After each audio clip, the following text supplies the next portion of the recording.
Saya sangat-sangat tersakiti dengan praktek-praktek penyimpangan, ketidakjujuran, ketidakadilan yang telah diperlihatkan oleh penyelenggara pemilu. Saya tunduk kepada Undang-Undang Dasar. Prabowo Subianto mengulang alasan dirinya mengajukan gugatan ke Mahkamah Konstitusi. Prabowo merasa dicurangi sehingga kalah pada pemilu presiden lalu. Majelis Hakim Mahkamah Konstitusi mempertanyakan ketidakjelasan gugatan yang diajukan oleh pihak Prabowo Hatta Rajasa. Bahkan para hakim tidak menemukan bukti data yang konkret dalam gugatan yang diajukan oleh tim Prabowo Hatta Rajasa. Kemudian ada hal lagi, secara normatif pada setiap dalil yang diajukan harus didukung oleh bukti-bukti yang cukup dan meyakinkan. Oleh karena itu, dalil-dalil dalam permohonan harusnya mengacu pada bukti-bukti yang diajukan. Ya, majelis melihat bahwa pemohon mengajukan sekian banyak dalil, tetapi belum menunjukkan bukti-bukti tertentu. Sedangkan mahkamah harus memeriksa secara rinci, detail dalil tersebut satu persatu. Tentu kalau kita berbicara indikasi, itu tidak sinkron dengan apa yang saudara minta di petitum, karena di petitum Anda meminta konkret, sementara kami disuguhi yang indikasi. Nah, itu yang perlu jadi catatan. Kemudian, pada bagian lain misalnya saudara pemohon menguraikan atau menyampaikan dalil mengenai istilah pengkondisian hasil perhitungan melalui panitia pemilihan dan aparatur pemerintah di Kabupaten Jombang, Sumeneb, Kediri. Nah, ini perlu diuraikan. Yang saudara maksud pengkondisian itu apa? Yang konkret. Sehingga kami nanti tidak kesulitan untuk mereka-reka apa sebenarnya yang saudara maksud. Dan yang paling terakhir saya kira saya ingin menyampaikan bahwa petitum saudara tadi konkret sekali lagi, mungkin bisa disisir lagi nanti, tidak menggunakan kalimat-kalimat yang bersayap, tapi kalimat-kalimat yang memang maknanya tunggal, sehingga kami tidak kesulitan dalam memaknai kalimat-kalimat saudara. Pihak KPU yang menjadi termohon meminta Majelis Hakim Mahkamah Konstitusi untuk mempertimbangkan menerima atau menolak gugatan yang tidak didasarkan pada bukti-bukti yang konkret.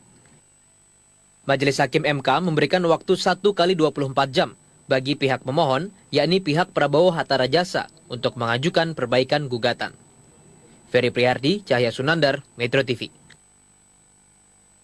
Pemirsa, menanggapi banyaknya koreksi dari Majelis Hakim Mahkamah Konstitusi, pengamat hukum tata negara Saldi Isra berpendapat kesalahan substansial bisa menjadi senjata makan tuan bagi kubu Prabowo Hatta. Ya, sementara itu pengamat hukum tata negara lainnya, Refli Harun, menyebut gugatan Prabowo Hatta ini sulit dikabulkan karena terganjal kurangnya data-data yang valid.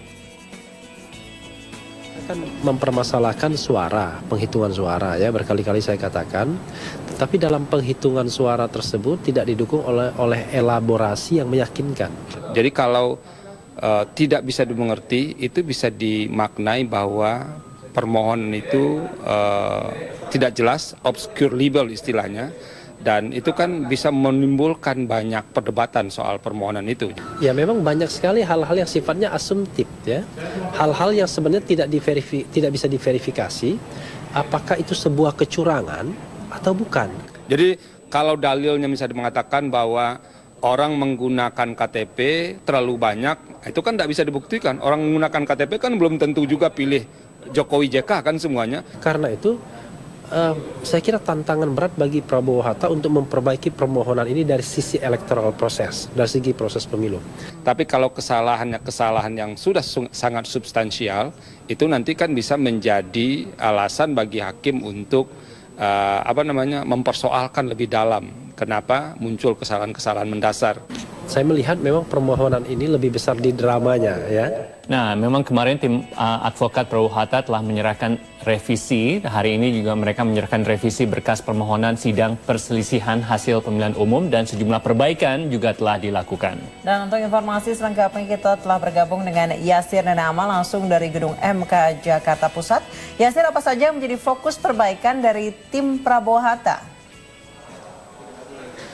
Ya, Nisa dan juga Hariman, hingga saat ini tim ataupun beberapa pengacara dari tim advokat Prabowo Hatta masih berada di gedung Mahkamah Konstitusi untuk menyerahkan sejumlah berkas terkait dengan revisi berkas permohonan dari sidang perselisihan hasil pemilihan umum. Dan dapat dilihat di belakang saya, Anissa dan juga Hariman, di belakang saya ini ada sekitar 11 box berwarna merah muda yang dibawa oleh tim advokat dari Prabowo Hatta, di mana informasi yang kami dapatkan bahwa di dalam box tersebut berisi berkas-berkas permohonan yang telah direvisi oleh tim Prabowo Hatta. Dan menjawab pertanyaan Anda, Anissa, terkait dengan fokus dari perbaikan ataupun revisi dari berkas permohonan sidang perselisihan hasil pemilihan umum atau PHPU ini adalah fokusnya lebih kepada perbaikan format penulisan seperti penggunaan bahasa yang masih multitafsir serta fokus pada sinkronisasi antara permintaan dan alasan dari permintaan tersebut.